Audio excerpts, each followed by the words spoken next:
Hello and welcome to the Tarkus Zone. Thank you for joining me. Today we're playing Palworld, and I'm just going to go over some basic information here. So if you're an advanced player, there's no point watching this video. This video is more or less for those people that haven't gotten the game or just gotten the game.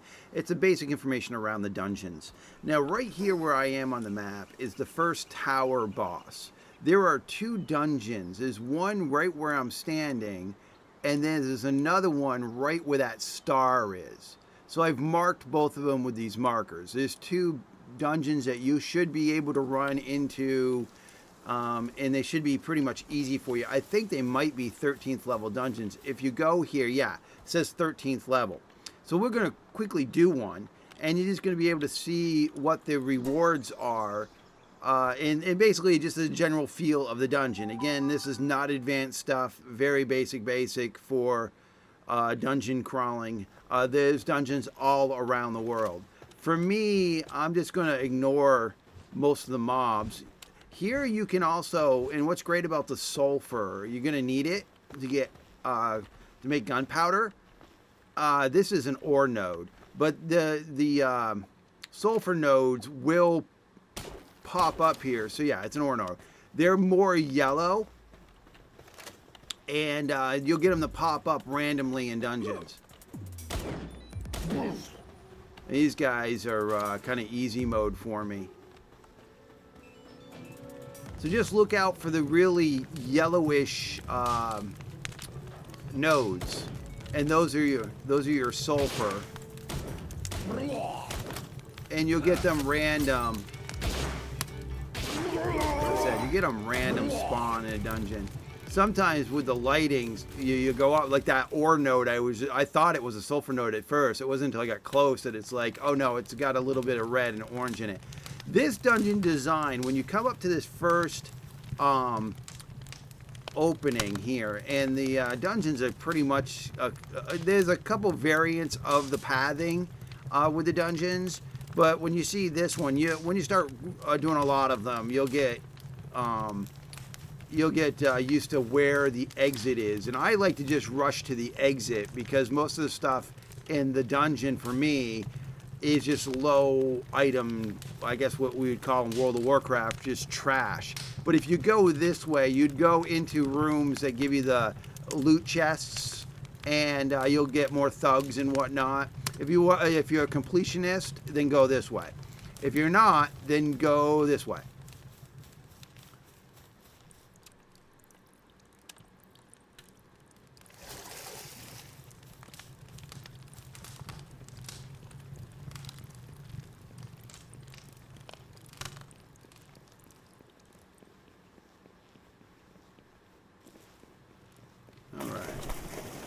Fell in the water.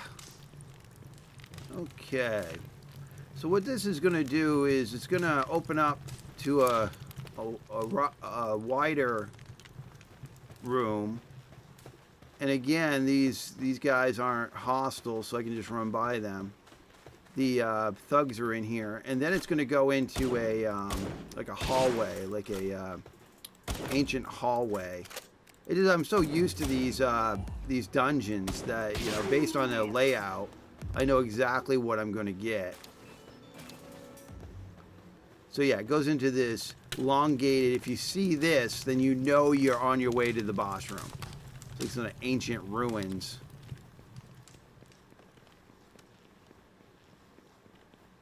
And then when you just reload, make sure if you're using the crossbow or the 3-shot bow or whatever you're using, just reload before you go in here.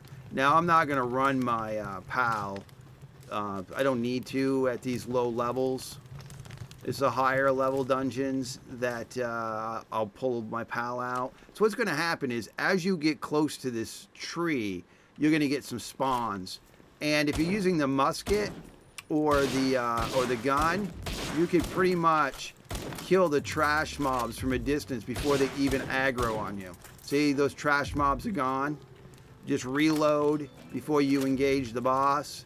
This is a 12th level boss. I might even be able to trap this without even hurting it. Yeah, I got a 58% chance to trap it without even putting a dent in it. And I would suggest just doing that you know, grab them anytime you can, any boss encounter. Now this is the reason why you're here, are these 2 boxes here. We're going to open them, and keep in mind, and this is basic information, if you're doing this as a group, these are one and done. So if you got 2 people, you should each get one. If you run in and grab both of them and you're in a party of 4, the other 3 people might be upset with you. So it's once you open them, the other party members won't, they'll disappear. Like that one disappeared. They won't be able to loot it. Okay, and Ian will open this one. Okay, so we did not get a tech manual this time around, but we did get a fruit. And these fruits, I had done a video on these. I'll right click on it. See, this guy already knows it. You can right click on them and feed them to your pals, and they'll learn new skills, and then you can choose which skills that they use. Now what we're going to do is we're just going to go over to the other dungeon just around the corner here.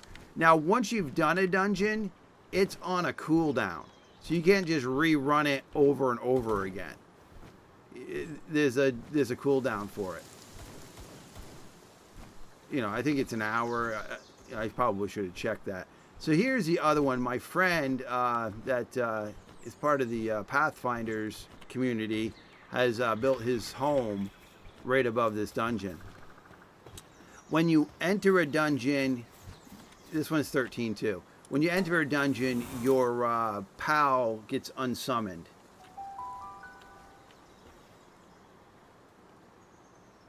And the thing also is, when you're getting into a dungeon with a party, you want to hit F at the dungeon entrance and wait until everybody in the party is in the list. And then somebody hits the yes command, and then you all will go in. So if you go up, hit F and hit yes, and your other party members weren't there during that active window, they're going to have troubles getting into the dungeon on your instance, your making of the dungeon. All right, what's this one over here? Oh, we got coal. So here we go. That's what's also great about the dungeons is, whoa, really, guys? Yeah. All right, I didn't want to have to do this, but you're going to make me do it. I had a person comment on my YouTube channel that I should put points in my health. And the way I look at it is, if I never die, that's not an issue. I think since the game came out, I might have died 5 times total. And they're from things that I did that was stupid, or from rubber banding lag. So if I go to tab here, my health is only 866. That's fine for me. I don't really take any damage when I'm serious about the fighting. I do a lot of dodging. Dodging is key in this game. That's the control button. My biggest thing is the weight, because I'm always grinding locations, and it's my weight that's important to me. So I've got 2,000 weight capacity right now. That's what's it. So if I hit control, you can just dodge pretty much out of everything. And if you just give it a 1 second pause, you basically get back what you used to dodge. And when you're dodging, whatever's attacking you is not hitting you. So if you don't get hit, then the hit points are not a concern, right? They're not a big issue. It's just that if you're not good at dodging, things, then obviously it will be an issue for you. So let's go up to center here.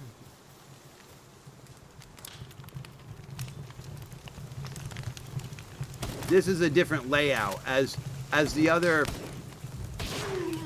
dungeon. Oops. Trying to get headshots here just so I can save on bullets, right? All right. So this room here where we're running, I believe is going to be a loot. No, I don't think it's going to be. Yeah, it's going to be a loot room. And I wanted to show you here what I'm talking about I'm wasting bullets by just missing them. Just going to show you what I'm talking about. So these are the the loot boxes that you'll see in your dungeons. Just the basic golden arrows. And the reason why in the other dungeon I did not go to find these loot boxes as a completionist is it's really not that, it's not that great of rewards for doing it at my level. At your level, if you're just starting the game, you're level 8, maybe level 14 area, then the gold might be something that you're going to need. So I had gone straight in, for this dungeon design, I had gone straight at this rib. So this would have been the left. So we came that way, we came in that way. So this would be the left side coming through that. And what you're looking for, the first thing you look for, you see that wooden trellis? That wooden trellis tells you that's the boss room. That's on the way to the boss room. See that trellis back there?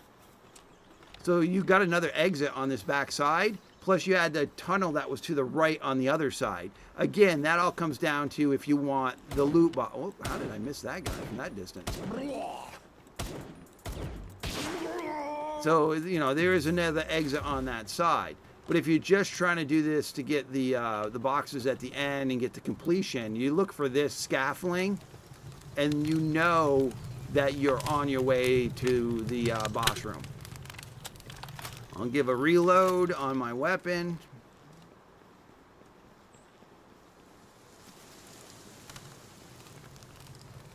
And once you can see the tree, the big tree in the distance, and you know you're here.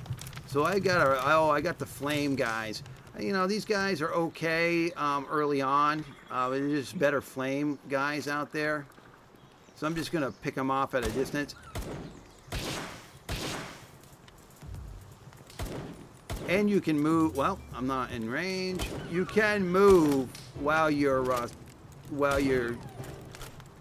I'm just gonna throw a ball. So like I was saying is, well, you're gonna make me shoot you a couple times. All right, I don't want to waste too many balls on you. Oh, you pushed that off, huh? Good for you. Good. Well, Tarkus, stop shooting in the wrong area. I just like 3 rounds missed it because I was shooting for the legs. The reason why I was shooting for the legs is I was trying to do gimp damage. So if you hit him in the head, you're going to do maximum damage. You hit him on the backside of the legs, you do minimum damage. I was trying to do the minimum damage so that I didn't kill it because I wanted to capture it. So like I was saying, going back to the aiming. So if you're aiming with the right mouse button pushing down, you can move, but you move slower, but you get better results in your damage. So that's always, if you want to aim. And I imagine when you get up to the assault rifles in the game, then that's going to really matter. All right, let's open this one. Let's see what we get. Okay, so we got a defense pendant and a ruby. And then this is what I wanted to show you. This is what you're looking for. The high-grade technical manual. And what that does is when you read it, it gives you a permanent tech point that you can spend here on your technology list. So if there was something I wanted to unlock, let's just go down here and see if there's anything at the back end that I did want to improve this. I did want to learn this so I can improve what my base looks like. Let me just see. I don't need the metal spear. I could go with this saddle, but I don't really use that critter. Oh, geez. Stone gates, not that important to me right now. See, the thing about it is you can not spend. You could decide which ones you want to get into. The mammoth saddle would be cool. I have one of those mammoths, but really, I'll save my tech points. Because I have advanced in levels before and not had the tech points necessary to buy what I wanted for that new level. So as I was saying about the timer, just to cap this video, so it looks like until expiration 8 minutes. So what also happens is, see how this is black? That will go away. I believe in 8 minutes, this will go away and the dungeon will get reset and people won't be able to get to it. So if you're grinding dungeons, you might come up to one that is not black. You'll see a bare, a cliff face wall there. And it's because that dungeon at that time is not active, and it could be because someone just ran it and it just is in its reset process. But that's it, folks. Really basic dungeon information. I hope this video finds you well. Thank you for joining me, and this has been the Tarkus Zone.